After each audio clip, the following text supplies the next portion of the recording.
In 959, Constantine VII passed away. However, few observers in Constantinople would have been seriously worried about the fate of the empire. Things were going well, both internally and externally, and his son and heir, Romanus II, seemed as well prepared as any new, full Byzantine emperor. His father, Constantine VII, had spent quite a bit of time educating the young man in the art of governance.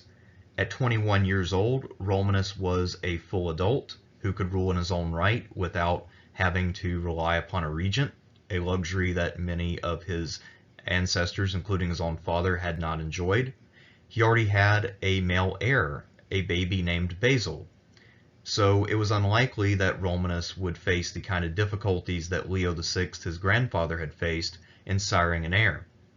As a young, vigorous, charming, and seemingly healthy man, Romanus II could look forward to decades of rule during which he would prosper, the empire would do well, and he could go down as one of the more successful emperors in Byzantine history. There was no reason why this was in any way delusional or unrealistic. Yet it wasn't to be. Living only 4 years on the throne, Romanus would pass away and subject his own children to a fate similar to the childhood of his father, Constantine VII. And because of that, Romanus enjoys an odd distinction. Most placeholder rulers are purposely put there to be older men who can guide and fill time while younger men step up into a role. A placeholder is typically someone like the Emperor Nerva, who was just there as a compromise candidate until a more suitable replacement could be found. Romanus was intended to be the suitable replacement and rule for decades, but that's not how his life turned out. So in this video, what I want to do is explore what he did accomplish in his 4 years, try to explain why he actually is important even if he is not personally all that interesting, and also look at how his premature death had a massive impact on the course of the next few decades. Romanus II had a unique childhood, and at a young age he was exposed to many people holding the title of emperor, all of whom were related to him, but most of whom were hostile to one another. Luckily, of course, that never broke out in a full-scale civil war, so Romanus II was never in danger of losing his life due to the internecine struggles of his family. His grandfather and namesake was Romanus I Lecapenus. The older Romanus would have been alive for the first 10 or so years of his grandson's life, and I'm sure that they must have met, although it's unlikely that they were terribly close, given that Romanus II was the son of Constantine VII, someone whom Romanus I had a difficult relationship with, and since Romanus I had become very depressive in his later years, someone who was often contemplating his own death and the fate of his immortal soul, so he did not be the kind of personality that a child would gravitate toward. The father of Romanus II was, of course, Constantine VII Porphyrogenitus, and I think it's safe to say that Constantine was the biggest influence in his son's early life. Born in the year 938, Romanus II would be 7 years old when his father would finally expel his uncles from the throne and take full power in early 945. That same year, Constantine had his son crowned, and Romanus would be officially his heir and his co-emperor. In 959, the next time we really hear about Romanus, he is now 21 years old, and by all accounts, he is well prepared to rule. His father has been grooming him the entire time. His father also, as we noted in a previous video, wrote a number of works on government, and many of them address Romanus II directly and instruct him on how to properly run the empire and how things like court ritual are to be conducted properly.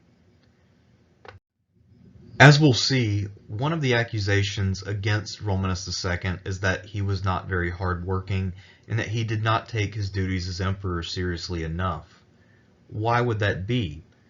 Here, what I'd like to do is kind of just speculate as to why Romanus II may have had a little bit of indifference to his duties as emperor. And while many writers have simply just said, well, he was a young man and he liked to party, I think it might be a little darker than that, and it boils down to something like daddy issues, but on a deeper level. If we read Constantine VII's writings addressed to Romanus, we find that Constantine pulls no punches when it comes to talking about Romanus's grandfather and namesake, effectively calling the man a complete moron who was uncultured and boorish. The problem here is that as the namesake of Romanus I, and as someone who owed half of his genetic material to the Lycopony, it would be hard for Romanus II to reconcile being a member of the Macedonian dynasty with having a tainted bloodline that owes a lot to this outside group that his father regards as trash.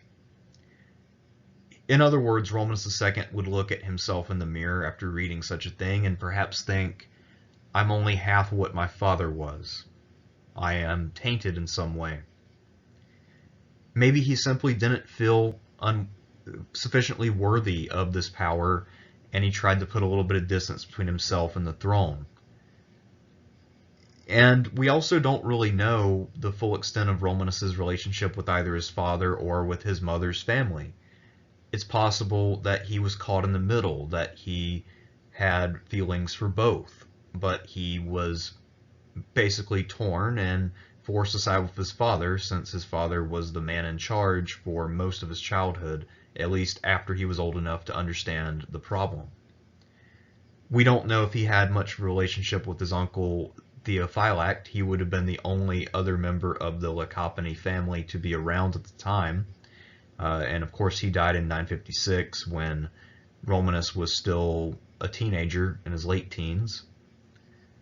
So anyway, this is speculative. There's no way to really know the psychological motivations of people from the distant past, but it's just something to think about, and I think that this makes a little more sense than something like, oh, he was just young and irresponsible.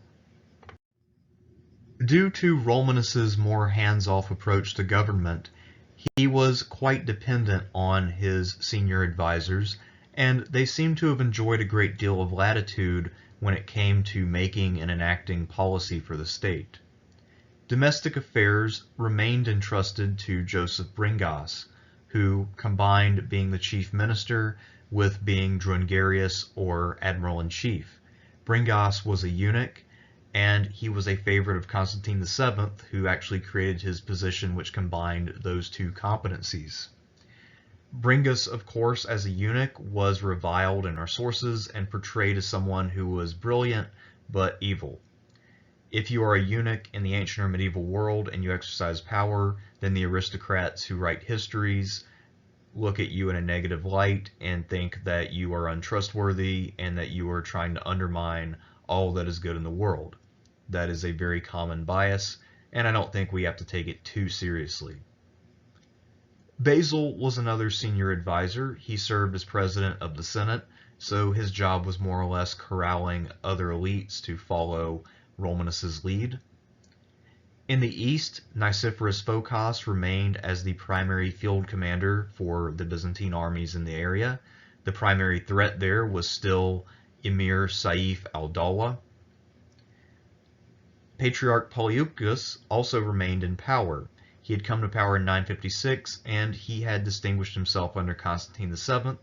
However, most of his other known actions come after the death of Romanus II, so he won't really feature in our story here today, but it's almost certain that he remained a highly influential figure in the city, and that he must have had some influence here and there, although we don't have any direct attestation of what he was trying to do. The young emperor was described as being quite a bit like his father in terms of his physical appearance and personality. He shared his father's stocky build, but he did add some of his mother's beauty and grace. So he was better looking than his father had been, but still fairly similar looking. Romanus's critics said that he was too frivolous and spent way too much of his time hunting.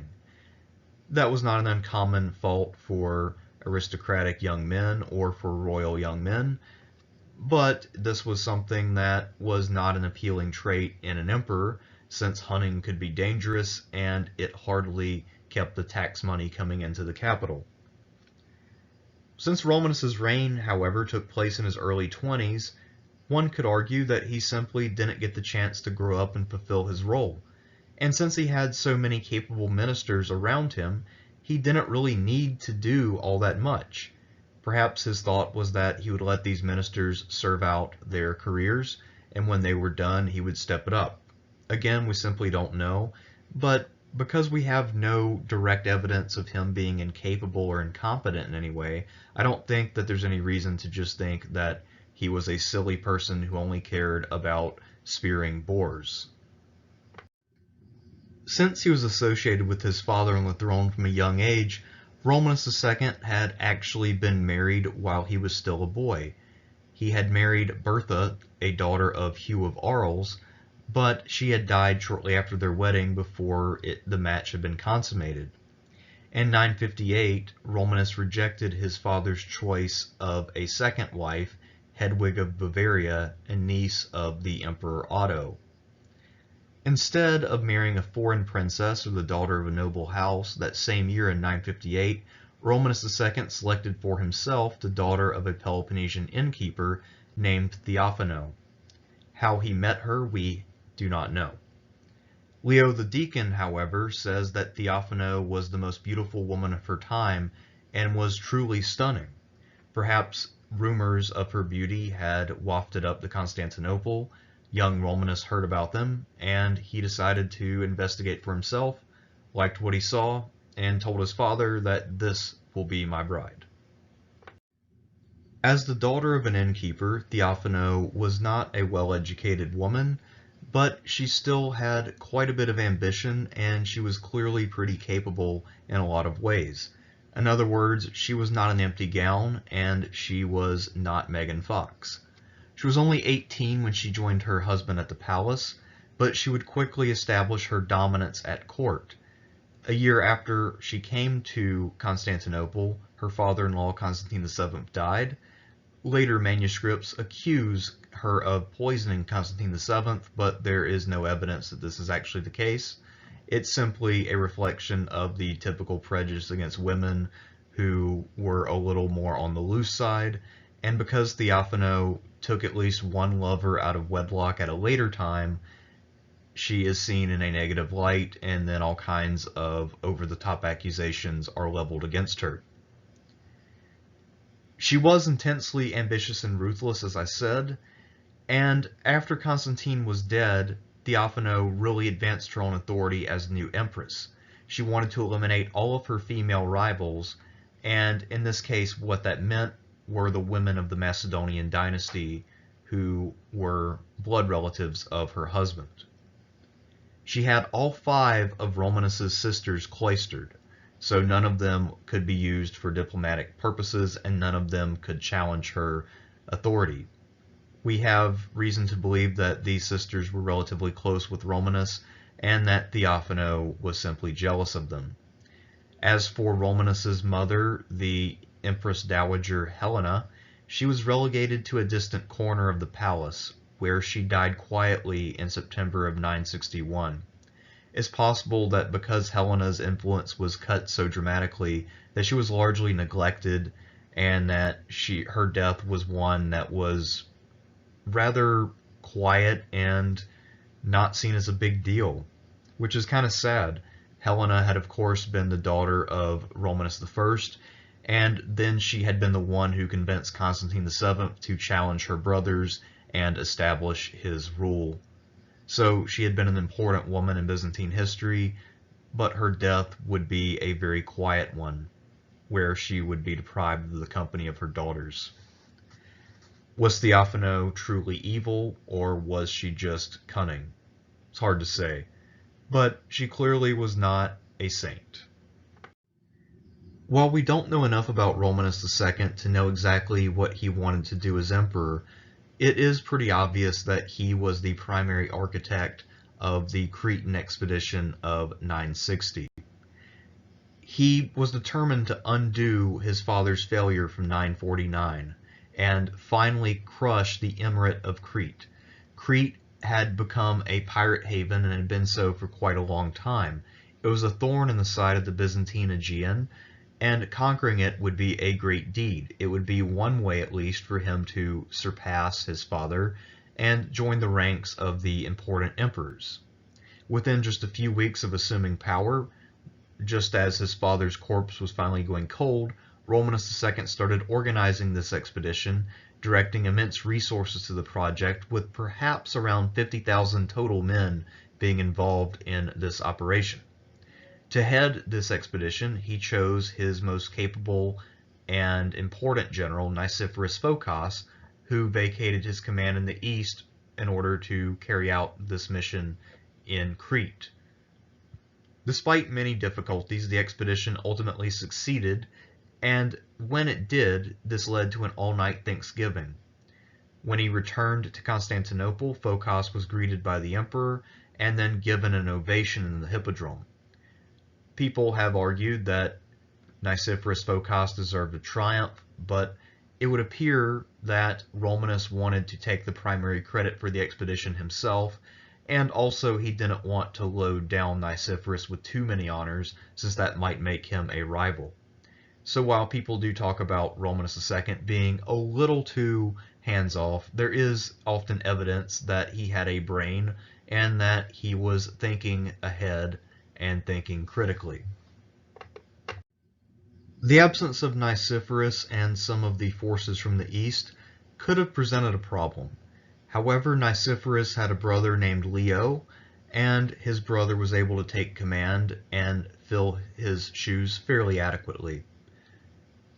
The main threat in the east was still Emir Saif al-Dawla, and he was emboldened by the absence of Nicephorus and the weakening of the eastern army.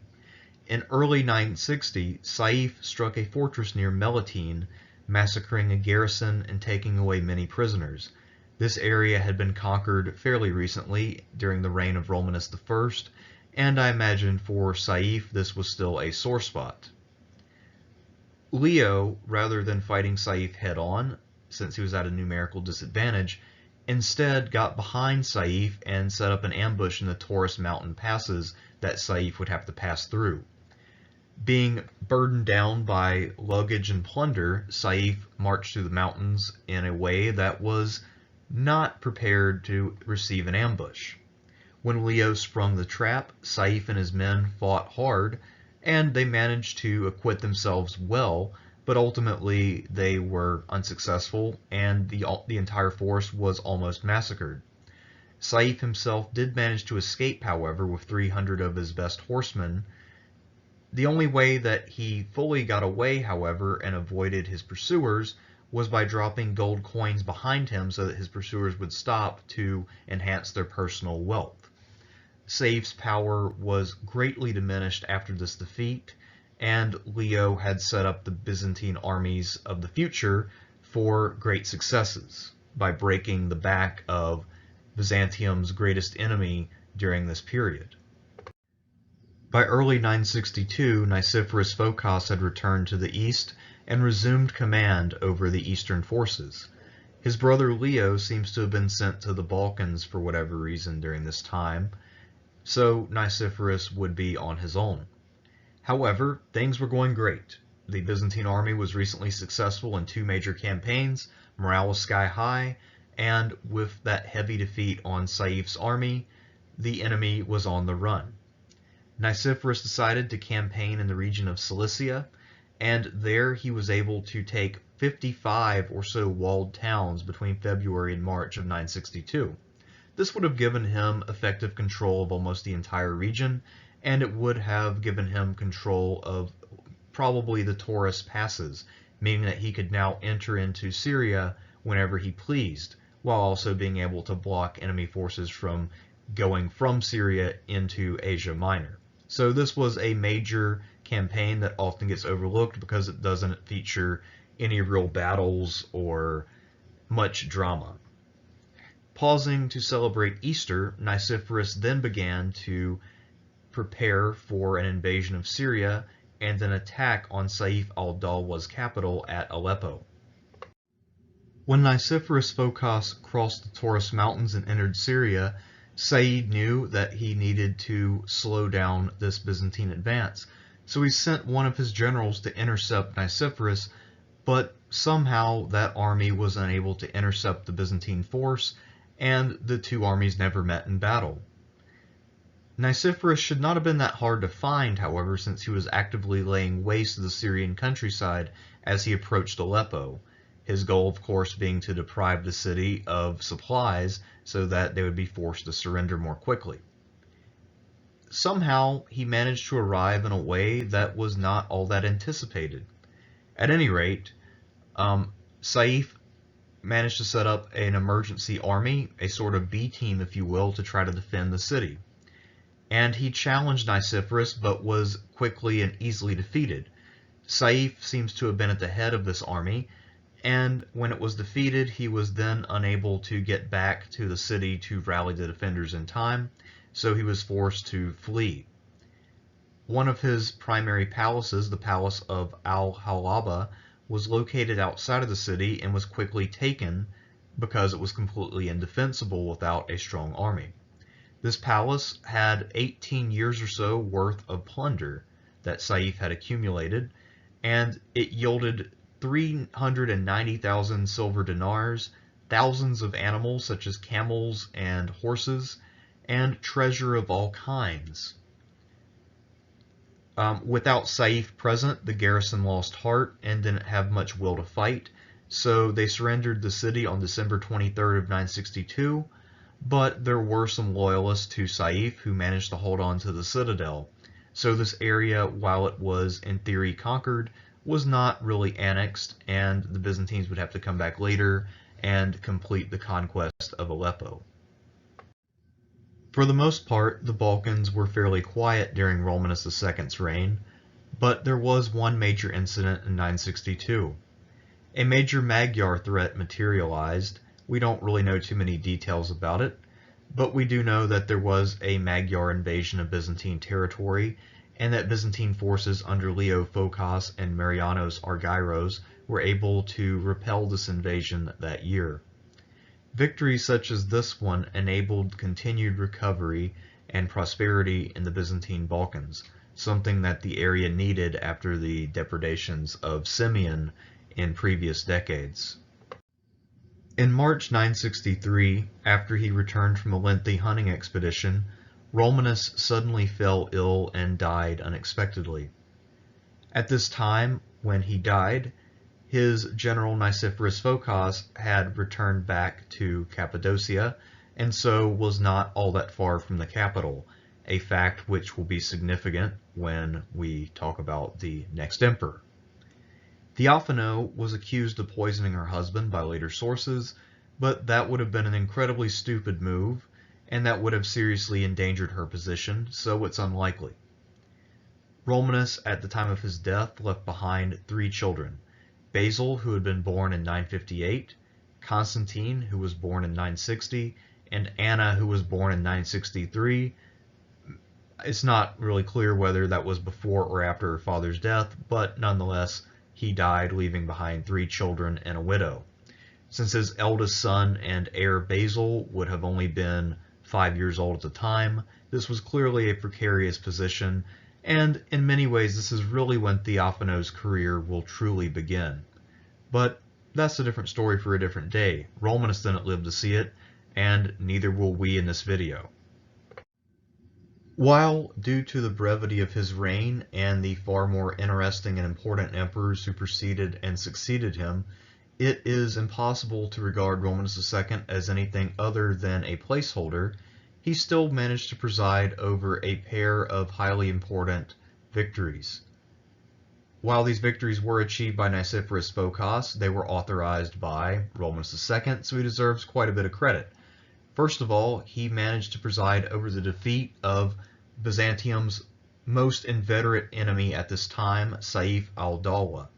While Saif would linger for another 5 years or so after his defeat in 962, he was a broken man, and his health was also more or less shattered by this defeat, or at least by this time. Maybe it was more natural, but maybe it was this defeat which really put him on the downslope. At any rate, Romanus was the one who pushed for the conquest of Crete, something that was a major undertaking and had been something of a bear trap for previous emperors. By putting in a maximum effort, Romanus ensured that this would come to fruition, and this would have some important consequences for the Byzantine world.